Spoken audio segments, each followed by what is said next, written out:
Muito bem, o nosso entrevistado de hoje é o vereador Ricardo Chiabai. Ele vem aqui para conversar sobre um assunto que é muito legal, muito importante e que você deve ser a nossa companhia nessa entrevista. Olha só, do dia 21 de agosto, também conhecido como hoje, até o dia 28, vai acontecer, ou está acontecendo, a Semana da Deficiência Intelectual e Múltipla. O lema é: inclusão se conquista com autonomia. Eu sei que todo mundo sabe, mas eu vou repetir. O Chiabai é um vereador que tem, assim, como uma coisa da vida dele, como não só como vereador, mas da vida dele mesmo, como pai e como uma pessoa atuante na sociedade, a defesa das pessoas que têm algum tipo de deficiência.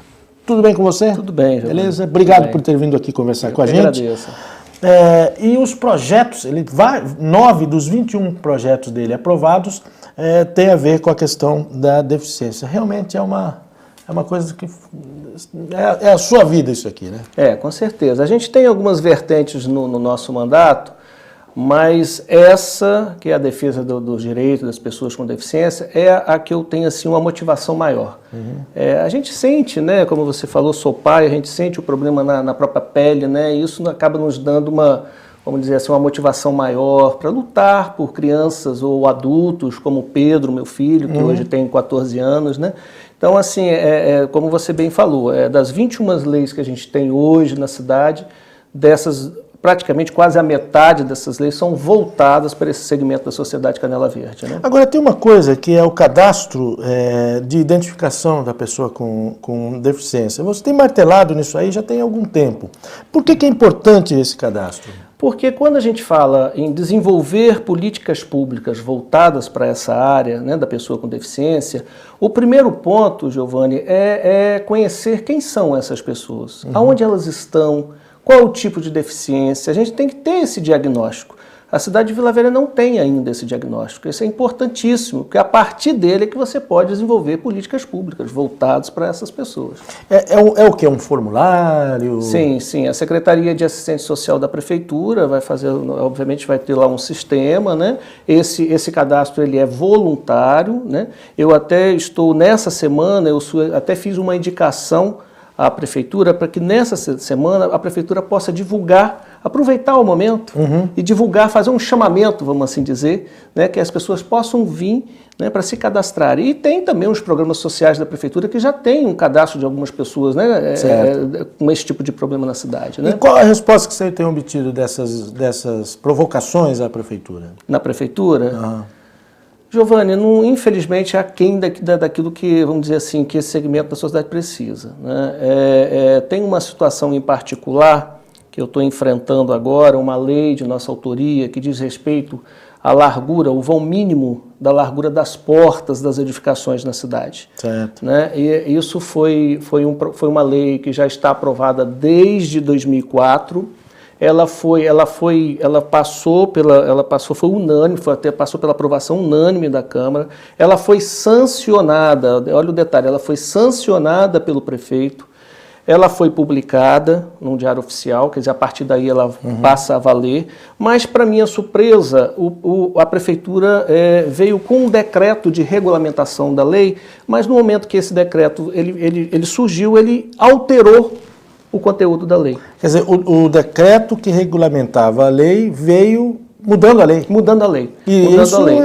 Vou explicar melhor, porque a proposta da lei era que todas as portas das edificações, a partir de agora, das casas, dos apartamentos, tivesse um vão livre de 80 centímetros. Todas. Que aí dá para passar com cadeira de rodas. Exatamente, porque hoje o que a gente tem hoje? O que está previsto hoje no Código de Edificações? Apenas a porta da sala e a porta da cozinha. Então, olha, eu vou te contar até um caso rápido aqui. Recentemente eu recebi um amigo cadeirante na minha casa, ele gosta de tomar uma cervejinha, assim como eu, fomos para a nossa varanda, começamos a tomar uma cerveja, você sabe que cerveja é extremamente diurético. Deu vontade dele ir ao banheiro, ele simplesmente não passou do corredor. Eu tive que pegar esse amigo no colo, levar até o vaso no banheiro, depois tirá-lo do vaso e levar até a sua cadeira de roda que estava na sala de volta. Olha o constrangimento.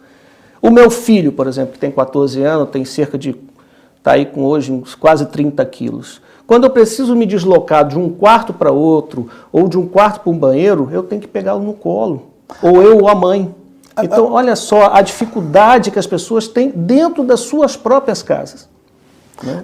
Essa lei muda as edificações que serão construídas a partir de agora. A partir de agora, naturalmente. a partir de agora. Quer dizer, não havia nenhum tipo de... Essa lei... Não. Eu sei que isso aí e detalhe, eu não estou inventando a roda. Isso já tem iniciativa, já tem leis aprovadas em Salvador, Distrito Federal, se não me falha a memória, São José dos Campos, no interior de São Paulo. Campinas, né? Não é isso? Né? São Paulo. Então, quer dizer, não estou inventando a roda. Inclusive, isso já tinha previsão em lei federal desde 2004. Na verdade, eu estou regulamentando uma situação que já era prevista na legislação federal na cidade de Vila Velha. Mas isso agregaria algum custo para uma construtora, por exemplo? Olha, essa situação, eu tentei num primeiro momento um diálogo com a prefeitura. Esse diálogo não foi possível. Eu, então, fui para o Ministério Público. O Ministério Público notificou a prefeitura para o cumprimento da lei e aí, numa conversa do Ministério Público com a prefeitura, eles apresentaram um parecer para justificar as razões, né, desse decreto. E nesse parecer, a secretária de Desenvolvimento Urbano, ela justamente focou muito nessa questão que você perguntou agora. As questões que envolvem se vai encontrar o padrão da porta no mercado, se vai aumentar o custo da edificação. Só que eu acho que esse tipo de questionamento não cabe a mim, vereador, não cabe à secretária de Desenvolvimento Urbano, não cabe ao agente público. Isso é uma questão que o mercado tem que resolver, a iniciativa privada tem que resolver. Porque o nosso questionamento é o seguinte, é de utilidade pública? Vai garantir inclusão social? Esse é o questionamento que a gente fez. Aí é lógico, é óbvio, se você aumenta a largura da porta, por exemplo, de um banheiro em 80 centímetros, isso implica que a porta possa abrir, banheiro, você vai ter que aumentar um pouquinho o banheiro. A porta padrão tem qual tamanho? O banheiro, o padrão é 60 centímetros. Vai aumentar 20. Isso, 20 Quer centímetros. Dizer, o que agrega de custo não é lá essa montanha de dinheiro toda a ponto de uma construtora, por exemplo, atuar por baixo dos panos junto ao pessoal lá da prefeitura para eles não mudarem o decreto mudando a lei. Não, mas aí eu não vou nem entrar nesse mérito, não vou nem cogitar essa perguntar não ofende, como diria aquele humorista. Mas assim, eu acho assim, a gente está falando de promover justiça social também. Por que o Ministério Público não chama o pessoal do Sinduscom? Eu não sei nem se era para você, devia chamar o Ministério Público aqui para nos falar com muita honra a respeito desse assunto. Não chama o pessoal do Sinduscom e fala, olha gente, está aqui é uma questão humanitária, por que não vamos, por uma questão, não só pela lei, mas por consciência, mudar esses padrões, né? É uma pergunta que é uma pena que eu acho que falta mais sensibilidade, né? Quando a gente fala de sensibilidade, a gente, assim, eu tenho uma experiência de que quando você tem uma pessoa dessa na família, você é pai, você acaba tendo um pouco mais de sensibilidade, né, do que aquele que não... Até, às vezes, as pessoas não têm muito, até por desconhecimento, desconhecer essa realidade, né? Agora, quando a gente fala de pessoa pública, essa sensibilidade, eu acho que ela é quase que obrigatória, né? Porque nós estamos falando, volto a dizer, nós estamos falando de inclusão social, né? Então, eu acho que o poder público está aí para isso, para garantir, né, esse direito. Ok, vamos para o intervalo? Claro. Beleza, estou recebendo aqui, como eu disse, com muita honra, Ricardo Chiabai. Rápido intervalo e a gente já volta. Pessoal, tá todo mundo falando sobre economia de água, não é mesmo? E nesse tempo de escassez, é importante a gente se conscientizar. Por isso, a Prefeitura de Cariacica lançou uma ideia super criativa para monitorar o consumo de água em casa. É o aplicativo do projeto Água Viva. Com ele, fica muito mais fácil saber quantos litros de água a gente gasta no banho, lavando louça, roupas e outras atividades do dia a dia. E para baixar o aplicativo do projeto Água Viva é simples. Quem tem celular com Android é só baixar pelo Google Play e quem usa iPhone pela loja virtual da Apple.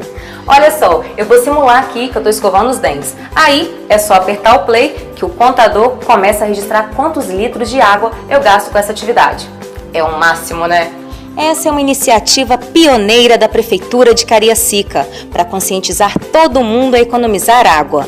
Baixe agora mesmo Projeto Água Viva. Consciência no consumo, economia na conta. Você vai ver a seguir no ES News Especial. Manifestantes de Vila Velha atravessam a terceira ponte para protestar contra a corrupção e pedem a saída da presidente Dilma.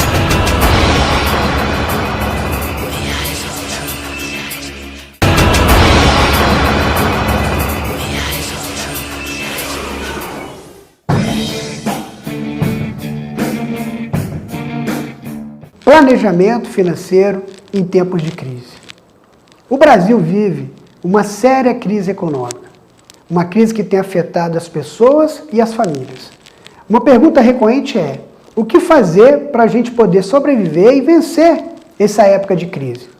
O primeiro passo é que as famílias e indivíduos possam equilibrar o seu orçamento financeiro e familiar. O que é isso? É enquadrar as despesas no patamar da receita. Por que digo isso? Porque estatísticas demonstram que mais de 50% da população capixaba gasta mais do que ganha. Isso é muito grave. Por quê? Pessoas que gastam mais do que ganham perdem a capacidade, qualquer tipo de chance de poder realizar os seus sonhos. Todos nós temos sonhos. E é digno que nós tenhamos sonhos. Mas melhor do que sonhar é termos capacidade de realizar os nossos sonhos. O que eu devo fazer então para poder realizar meus sonhos? O primeiro passo é gastar menos do que ganha. Equilibrando isso através de uma ferramenta que a gente chama de orçamento familiar, aonde você vai anotar tudo aquilo que você ganha e tudo aquilo que você gasta. E a regra mais importante é poupar pelo menos 10% daquilo que você ganha, renda familiar. É como sempre digo, o importante não é poupar muito, a ordem é poupar sempre. Fica a dica.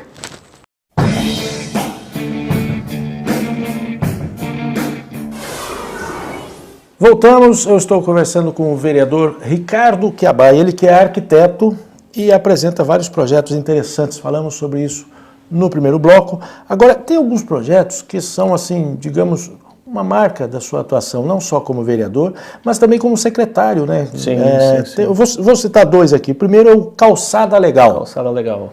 Calçada Legal é um projeto que permite a circulação de pessoas como, por exemplo, um deficiente visual, não é isso? Isso. E também o cadeirante, né? Exatamente. Não só, né? Na verdade, a ideia da calçada acessível, ela é para facilitar, dar conforto, dar segurança, não só ao cadeirante com deficiente visual, mas ao obeso, a mãe com carrinho de bebê, o cidadão como um todo, né? A ideia de inclusão é justamente essa, Giovanni, não é você implementar nada na cidade que seja específico, exatamente, porque isso é segregação, isso não é inclusão. Inclusão é quando você implementa alguma coisa na cidade que possa ser ampliado para todos na cidade, inclusive as pessoas com deficiência. Agora, o Calçada Legal, ele inclusive vinha com um desconto no IPTU, ainda tem esse desconto?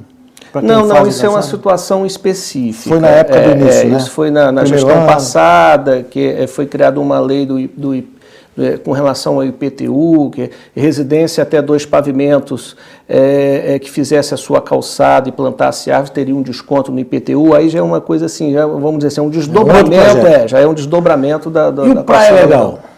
O Praia Legal bem legal aquilo, é verdade. O nome legal é justamente a ideia é essa, né? Porque passa a ideia de estar dentro de uma legalidade, de um direito que está sendo ali, vamos dizer assim, observado e cumprido, e legal porque é legal para a cidade, um sentimento, né? E o Praia Legal foi um projeto que iniciou na gestão passada. Eu tive a oportunidade de vamos dizer assim, de participar efetivamente desde o projeto até a sua implantação, né?